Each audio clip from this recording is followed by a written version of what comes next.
Hello everyone welcome to Nepal online school को YouTube च्यानलमा यहाँहरू सम्पूर्णलाई स्वागत छ। हामी एनआरबी लेभल 4 को चाहिँ तयारीको क्रममा रहेका छौँ। यसै क्रममा हामी कम्प्युटर खण्डबाट चाहिँ विभिन्न एमसिक्यूहरू हेरिरहेका छौँ र आजको यो भिडियो पार्ट 3 रहेको छ। यसमा पनि हामी computer fundamentals and terminology related 20 वटा एमसिक्यूहरू चाहिँ हेर्न गइरहेका छौँ है। त्यसैले अब आउनुहोस् आजको एमसिक्यू तर्फ लागौँ। पहिलो प्रश्न छ, the term computer is derived from. यो कम्प्युटर भन्ने शब्द चाहिँ कहाँबाट आएको हो? Option A Latin, option B German, option C French and option D Arabic. यसको right answer option A Latin, ल्याटिनबाट चाहिँ आएको हो कम्प्युटर भन्ने शब्द है। यसपछि दोस्रो question, who is the inventor of difference engine. Difference इन्जिनका आविष्कारक को हुन्? Option A Alan Turing, option B Charles Babbage, option C Seymour Cray and option D Augusta एडेमिङ। यसको राइट आन्सर रहेको छ option number B Charles Babbage. यसपछि third question रहेको छ, who is the father of computer science. Computer साइन्सका पिता को हुन्? Option A Alan Turing, option B Charles Babbage, option C Seymour Cray and option D Augusta एडेमिङ। यसको right answer रहेको छ अप्सन ए एलन ट्युरिङ रहेको छ। यसै गरी फोर्थ नम्बरको question, who is the father of personal computer. Personal कम्प्युटरका पिता को हुन्? अप्सन ए सेम हाम्रो अप्सन रहेको छ यहाँ होइन, एलन ट्युरिङ एमा, त्यसपछि बीमा एडवर्ड रोबर्ट, अप्सन सीमा चार्ल्स बेबेज एन्ड अप्सन डीमा नन अफ दि एबोभ। अब यसको राइट आन्सर चाहिँ कुन हो त भन्दाखेरि, अथवा पर्सनल कम्प्युटरका पिता भनेर चाहिँ कसलाई भनिन्छ त? अप्सन बी एडवर्ड रोबर्टलाई चाहिँ भनिन्छ है। त्यसपछि 5 नम्बरको क्वेसन्स रहेको छ, a CPU contains option A a card reader and a printing device, option B an analytical engine and a control unit, option C a control unit and an arithmetic logic unit, र option D भनेको an arithmetic logic unit and a card reader रहेको छ। अब जुन चाहिँ एक सिपियुमा चाहिँ समावेश गर्दछ है त, यसको राइट आन्सर चाहिँ कुन हो त भन्दाखेरि अप्सन सी रहेको छ a control unit and an arithmetic logic unit रहेको छ है।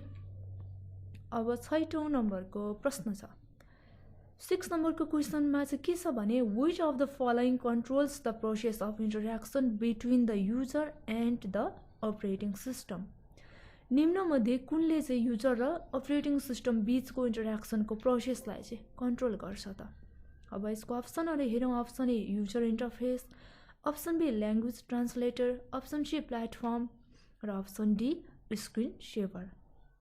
अब यसको राइट आन्सर चाहिँ कुन हो त भन्दाखेरि अप्सन ए युजर इन्टरफेस है।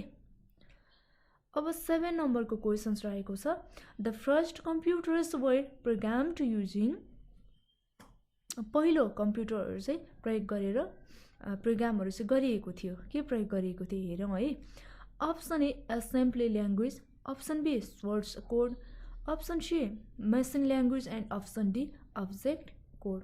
अब यसको राइट आन्सर चाहिँ कुन हो त भन्दाखेरि मेसिन ल्याङ्ग्वेज चाहिँ प्रयोग गरेर प्रोग्राम गरिएको थियो है, अप्सन सी। अब यसपछि 8 नम्बरको क्वेसन्स रहेको छ, dot dot is a combination of hardware and software that facilitates the sharing of information है। जुन चाहिँ हार्डवेयर र सफ्टवेयरहरू चाहिँ एक संयोजन हो जुन जानकारीको साझेदारीलाई चाहिँ आबद्ध गर्दछ कम्प्युटिङ चाहिँ केहरू बिचमा भन्दाखेरि यो उपकरणहरू बिचमा है। अब यसको राइट आन्सर कुन हो त्योभन्दा अगाडि त हामीले यहाँ के हेर्नुपर्छ भन्दाखेरि यसको अप्सनहरू हेरौँ है। के रहेको छ त भन्दाखेरि अप्सन एमा रहेको छ नेटवर्क, अप्सन बीमा रहेको छ पेरिफेरल, अप्सन सीमा रहेको छ एक्सपान्सन बोर्ड र अप्सन डीमा रहेको छ डिजिटल डिभाइस। अब यसको राइट आन्सर चाहिँ रहेको छ नेटवर्क है, अप्सन ए। यसपछि 9 नम्बरको क्वेसन्स रहेको छ, you organise files by storing them in. Option A A मा रहेको छ आर्काइभ्स, अप्सन बी मा रहेको छ फोल्डर्स, अप्सन सी मा रहेको छ इन्डेक्सेस एन्ड अप्सन डी मा लिस्ट रहेको छ है त। यो चाहिँ तपाईँ तिनीहरूलाई भण्डार गरेर चाहिँ फाइलहरू व्यवस्थित गर्नुहुन्छ। केमा गर्छौँ त भन्दाखेरि यसको right answer option B folders है। अब 10 नम्बरको क्वेसन्स रहेको छ WAN1 स्ट्यान्ड्स फर। WAN को अर्थ अथवा पूर्ण रूप चाहिँ के हो त है। अप्सन हेरौँ सुरुमा। Option A web area network, option B wide area network, option C wide area, अब सीमा भनेको चाहिँ वाइड एरिया नेट है, अप्सन डीमा वायरलेस एरिया नेटवर्क। अब WAN यानि कि 1 को चाहिँ अर्थ अथवा फुल फर्म चाहिँ के हो त भन्दाखेरि यसको चाहिँ रहेको छ option B wide area network right answer है। अब 11 नम्बरको क्वेसन्स रहेको छ junk email is also called, जुन चाहिँ option A spam, option B spoof, option C sniffer script र अप्सन डी स्पोल रहेको छ। अब यसको राइट आन्सर भनेको चाहिँ कुन हो त भन्दाखेरि अप्सन ए स्पाम पनि भनिन्छ। कुनलाई? जङ्क इमेललाई है। त्यसै गरी 12 नम्बरको क्वेसन्स रहेको छ example of non numeric data is, जुन चाहिँ नन न्युमेरिक भनेको चाहिँ गैर सङ्ख्यात्मक है डाटाको इक्जाम्पल चाहिँ हो। के रहेछ त अप्सनहरू हेरौँ। Option A employed address, option B examination score, option C bank balance and option D all of these. अब जुन चाहिँ नन न्युमेरिक डाटाको इक्जाम्पल भनेको चाहिँ के हो त भन्दाखेरि इम्प्लोइ एड्रेस रहेको छ अप्सन ए राइट आन्सर। त्यसै गरी 13 नम्बरको क्वेसन्स रहेको छ BCD इज, BCD भनेको हो अप्सन हेरौँ सुरुमा। एमा रहेको छ बाइनरी कोडेड डिजिट, त्यसपछि option B bit coded decimal, option C binary coded decimal र option D bit coded digit रहेको छ। अब यसको चाहिँ राइट आन्सर कुन हो त अथवा कुन अप्सनमा चाहिँ हाम्रो राइट आन्सर रहेको छ त भन्दाखेरि option C binary coded decimal चाहिँ के हो त BCD को फुल फर्म हो है। अब 14 नम्बरको प्रश्न है which of the following is first generation of computer, निम्नमध्ये कुन चाहिँ कम्प्युटरको पहिलो जेनेरेसन अथवा पुस्ता हो है। अप्सनहरू हेरौँ है EDSAC भनेको छ यहाँ अप्सन एमा, अप्सन बीमा IBM 1401, option C CDC 1604, option D ICL 2900 रहेको छ। अब यो चाहिँ निम्नमध्येको कुन चाहिँ पहिलो पुस्ता हो त कम्प्युटरको भन्दाखेरि अप्सन नम्बर ए EDSAC है, यो चाहिँ हाम्रो राइट आन्सर हो। अब EDSAC को फुल फर्म चाहिँ के हो त भन्दाखेरि यसको चाहिँ म लेख्छु है the electronic delay storage automatic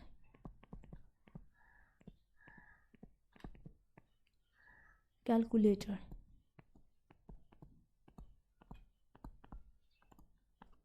है। EDSAC यो हाम्रो के हो त फर्स्ट जेनेरेसन अफ कम्प्युटर हो अनि यसको फुल फर्म चाहिँ के रहेछ त the electronic delay storage automatic calculator है। यसको राइट आन्सर अप्सन ए। अब यसपछि 15 नम्बरको क्वेसन्स रहेको छ first page of website is from as, option A index, option B home page, option C bookmark र अप्सन डी जाभा स्क्रिप्ट। अब यसको राइट आन्सर जुन चाहिँ वेबसाइटको पहिलो पृष्ठलाई चाहिँ भनिन्छ के भनिन्छ त भन्दाखेरि होम पेज भनिन्छ अप्सन बी। अब यसै गरी 16 नम्बरको प्रश्न है what does DMA stands for, option A distinct memory access, option B direct module access, option C direct memory access and option D direct memory allocation. अब यसको राइट आन्सर चाहिँ कुन हो त? DMA भनेको चाहिँ के हो भन्दाखेरि option C direct memory access है, अप्सन सी राइट आन्सर हो। अब 17 नम्बरको क्वेसन्स रहेको छ MIS is designed to provide information needed for effective decision making by option A consumers, option B workers, option C managers and option D foreman। अब जुन चाहिँ MIS द्वारा चाहिँ प्रभावकारी निर्णय लिन आवश्यक जानकारी प्रदान गर्नको लागि चाहिँ डिजाइन गरिएको हो है त। अब यसको चाहिँ के हो त भन्दाखेरि राइट आन्सर भनेको चाहिँ अप्सन सी म्यानेजर्स। अब 18 नम्बरको प्रश्न रहेको छ। 18 नम्बरको प्रश्नमा चाहिँ के छ भने the amount of vertical space between lines of text in a documents is called option A double space, option B line spacing, option C single space and option D vertical spacing. जुन चाहिँ डकुमेन्ट्समा चाहिँ टेक्स्टको रेखा बीचको ठाडो स्थानको जुन मात्रालाई चाहिँ के भनिँदो रहेछ त भन्दाखेरि लाइन स्पेसिङ भनिँदो रहेछ, अप्सन बी है। यसै गरी 19 नम्बरको प्रश्न रहेको छ where are data and program store when the processor use them, option A main memory, option B secondary memory, option C disk memory and option D program memory. जुन चाहिँ प्रोसेसरले तिनीहरूलाई चाहिँ प्रयोग गर्दाखेरि डाटा र प्रोग्रामहरू चाहिँ भण्डारण कहाँ हुन्छ त भन्दाखेरि main memory, option A right answer है। अनि अन्तिम प्रश्न 20 नम्बरको यानि कि 20 नम्बरको क्वेसन्स रहेको छ when did John Napier developed logarithm है। जोन नेपियरले चाहिँ कहिले यो लग्रिदमको चाहिँ विकास गरेको थियो। अब अप्सनहरू रहेको छ 14, 16, त्यसपछि अप्सन बी 16, 14, अप्सन सी रहेको छ 16, 41, त्यसै गरी अप्सन डी रहेको छ 18, 4 है। अब यसको राइट आन्सर भनेको चाहिँ कुन हो त भन्दाखेरि 1614 रहेको छ, अप्सन बी है त। 16, 14 रहेको छ। र हामीले पार्ट 3 मा चाहिँ जम्मा 20 वटा एमसीक्यूहरू हेरिरहेका छौँ र हेरि पनि सक्यौँ है अप्सन सहित। र पार्ट 3 मा समेटिएको एमसीक्यूहरू यति नै। अर्को पार्ट 4 मा फेरि पनि अर्को नयाँ टपिकको साथमा चाहिँ एमसीक्यूहरू लिएर उपस्थित हुनेछु। तपाईँ सम्पूर्णलाई चाहिँ धेरै धेरै धन्यवाद। हवस् त, नमस्ते।